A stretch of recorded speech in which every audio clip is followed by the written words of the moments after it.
Every learner starts from silence. Listening is the first step toward mastery. Before words, there is sound. Before confidence, there is observation. Every child, no matter the culture or country, begins their journey into language not by speaking, but by listening, absorbing voices, tones, emotions, and patterns long before they ever form a sentence. Silence is not emptiness, it's preparation. It's the soil where understanding grows. Yet, in today's world, we rush to speak. We equate fluency with noise, thinking the faster we talk, the faster we learn. But real fluency begins when we stop trying to fill the silence and start paying attention to it. When we listen deeply, not just to words, but to rhythm, pauses, and feelings, we begin to sense the heart of a language. Think about it. When you listen to someone speak a new language, at first it sounds like a blur, a stream of sounds that your brain can't separate. But as you keep listening, patterns appear. Words begin to stand out. The sounds slow down. The melody becomes clearer. That's the mind adapting, training itself to hear what it once ignored. Listening transforms chaos into clarity. Great communicators, even in their native tongue, are great listeners first. They notice tone, emotion, and intent. They don't just hear words, they feel them. In the same way, the language learner who embraces silence doesn't feel left behind. They are simply tuning their instrument before the music begins. So, in the first stage of language learning, silence is not weakness, it's wisdom. It's the learner's quiet promise to the future. I am preparing to understand before I speak, because those who listen deeply speak powerfully, and those who start with silence end with mastery. Mistakes are signs of growth, not failure. Every learner, no matter how gifted, walks through a forest of errors. It's the most natural part of learning, yet the one most people fear. The first time you say something wrong in a new language, you might feel embarrassed, even foolish. You might laugh it off or decide to stay quiet next time. But what most learners don't realize is that every mistake is evidence that you're trying, and trying is the heartbeat of progress. Think of a baby learning to walk. They fall hundreds of times, yet no one calls them a failure. Each fall strengthens their balance, teaches them what not to do, and moves them closer to their first steady step. The same is true for language. When you say a word incorrectly, forget a tense, or mix up meanings, you're not failing. You're learning how to not fall next time. There's a line in The Power of Now by Eckhart Tolle that says, "Awareness is the greatest agent for change." Mistakes create awareness. They shine a light on what still needs attention. When you mispronounce a word and feel that sting of correction, your mind remembers it far more deeply than if you had said it right the first time. That discomfort becomes your teacher. The most successful learners treat mistakes like clues. They don't take them personally. They investigate them.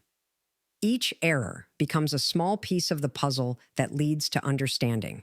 In fact, the people who improve fastest are not the ones who make fewer mistakes. They're the ones who recover from them faster, who laugh, adjust, and move on. So the next time you stumble over a sentence, smile. You've just proven that you're alive in the process, that you're stretching beyond what you already know. Every mistake you make is a tiny victory, a visible mark that you dared to step outside your comfort zone. Because in language, as in life, the only true mistake is never trying at all. Motivation fades, but consistency keeps the journey alive. When you first start learning a language, excitement fills you. Every new word feels like a discovery, every phrase like a small miracle. You feel unstoppable until one day the energy fades. The thrill becomes routine, the lessons feel repetitive, and progress seems invisible. That's when most people stop. Not because they lack talent, but because they depended on motivation instead of building consistency.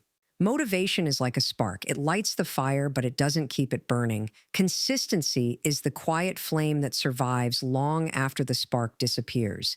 The truth is, no one feels inspired every day. Even the most dedicated learners wake up sometimes with no desire to practice, no energy to study, no belief in their progress.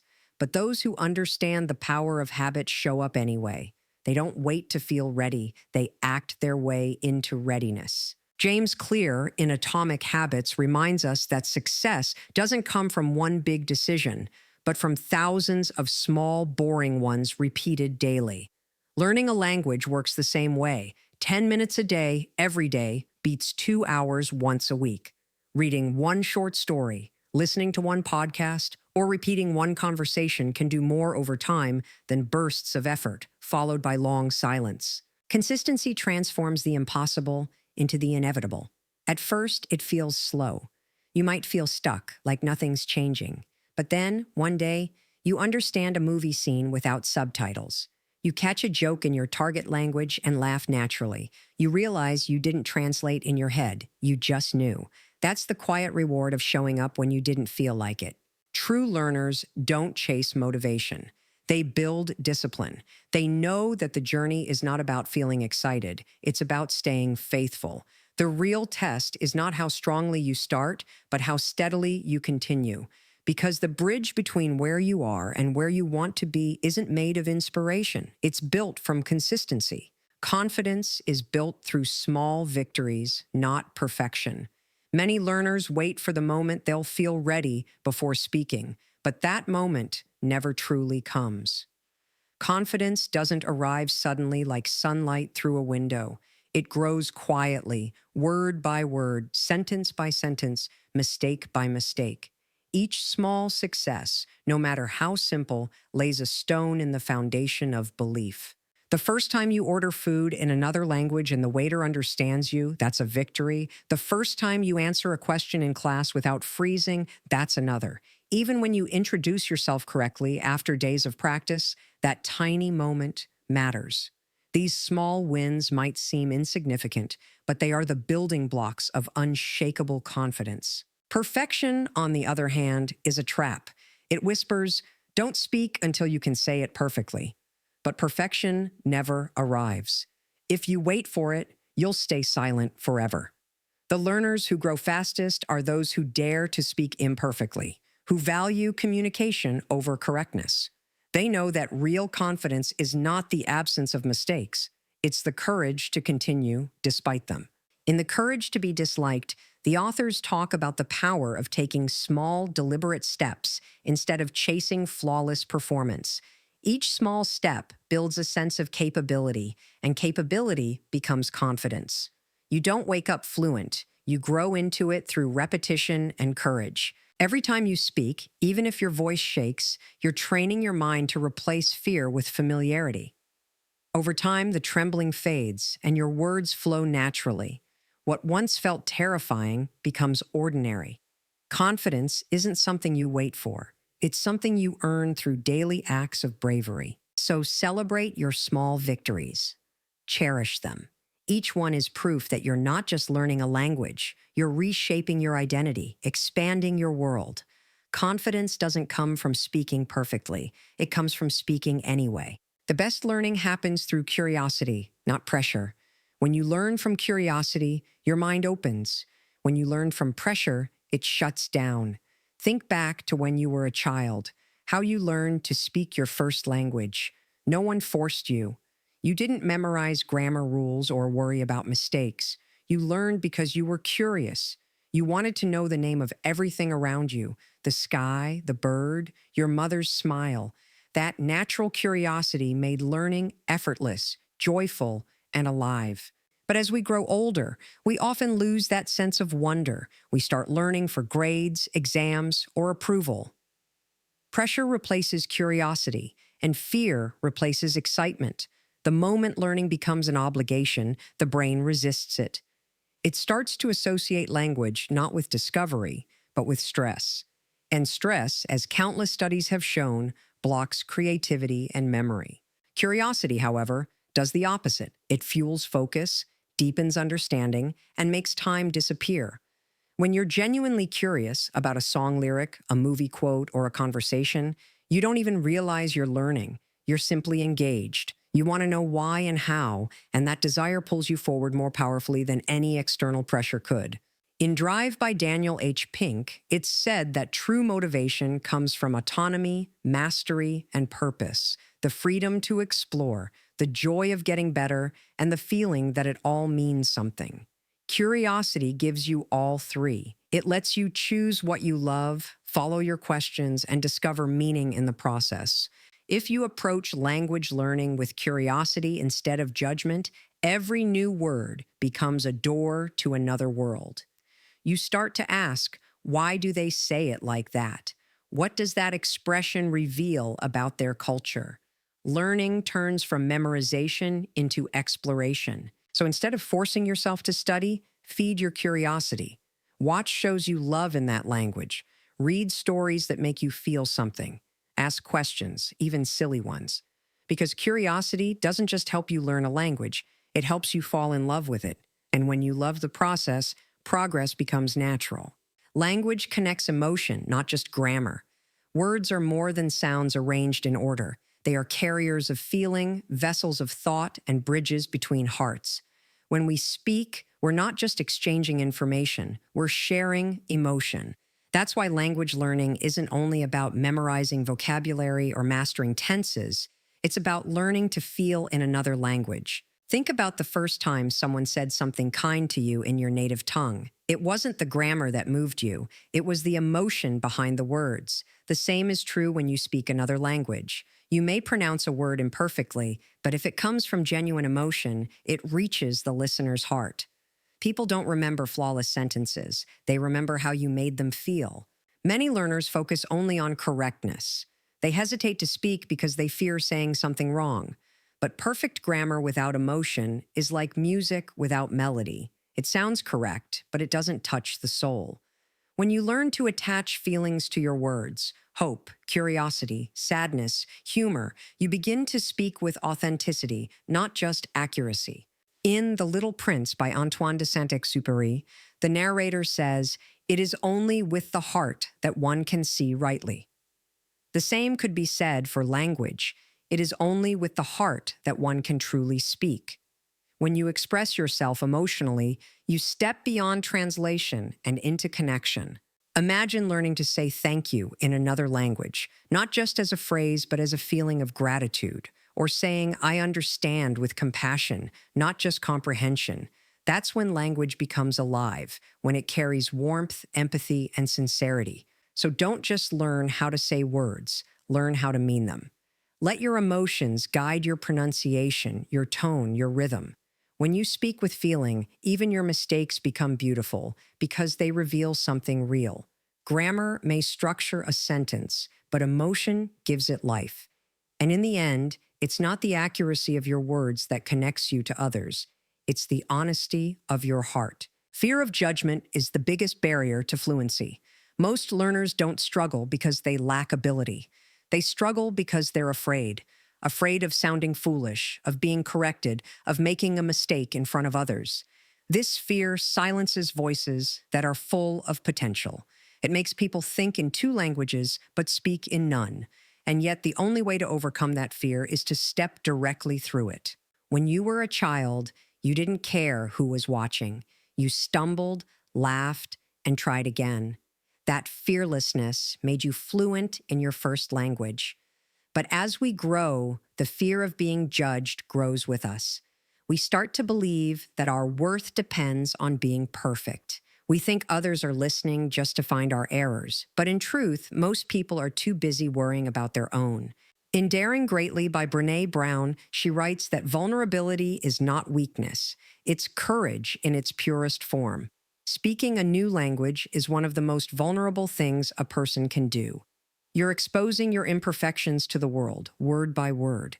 But that vulnerability is also your greatest strength because it means you're brave enough to try. Every fluent speaker you admire once sounded awkward. They too searched for words, mixed up meanings, and felt embarrassed. The difference is they didn't let fear stop them. They spoke through it again and again until confidence replaced hesitation. Fear doesn't disappear. It fades only when action becomes louder than doubt. Imagine how much faster you would learn if you didn't care about sounding perfect, if you just focused on being understood. Imagine speaking freely, laughing at your mistakes, and learning with joy instead of shame. That mindset turns fear into freedom. The truth is, no one ever reaches fluency by staying silent. You can read every rule, memorize every word, But without courage, your voice stays locked inside. So speak, even when your heart races. Speak, even when you think your accent sounds strange. Every time you do, fear loses its power. Because the moment you stop worrying about being judged, you start becoming fluent, not just in language, but in life. Progress often hides behind patience.